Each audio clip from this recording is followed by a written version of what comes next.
பிரியமான என் அன்பு சகோதர சகோதரிகளே, இன்றைக்கு நீங்களும் நானும் அநேக முறை இப்படி நினைக்கிறோம்.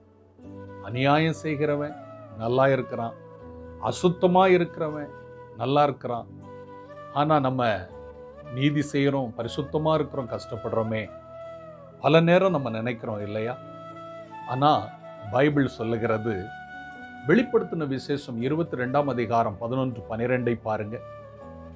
அநியாயம் செய்கிறவன் அநியாயம் செய்யட்டும், அசுத்தமாய் இருக்கிறவன் அசுத்தமாய் இருக்கட்டும், பரிசுத்தமாய் இருக்கிறவனோ இன்னும் பரிசுத்தமாகட்டும், நீதி செய்கிறவனோ இன்னும் நீதி செய்யட்டும். இதோ நான் சீக்கிரமாய் வருகிறேன், அவன் அவனுடைய கிரியைகளின்படி நான் பலனளிக்கிறவராய் இருக்கிறேன். பிரியமான என் அன்பு சகோதர சகோதரிகளே, மறந்து போகக்கூடாது. நம்ம என்ன செயல்படுகிறோமோ அதற்கு தகுந்ததான் பலன் வரும்.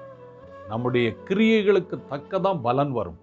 எனவே பரிசுத்தமாயிருப்போம், நன்மையானவைகளை செய்வோம், நன்மையானவைகளை யோசிப்போம். ஆண்டவர் ஆசீர்வதிப்பார். God bless you.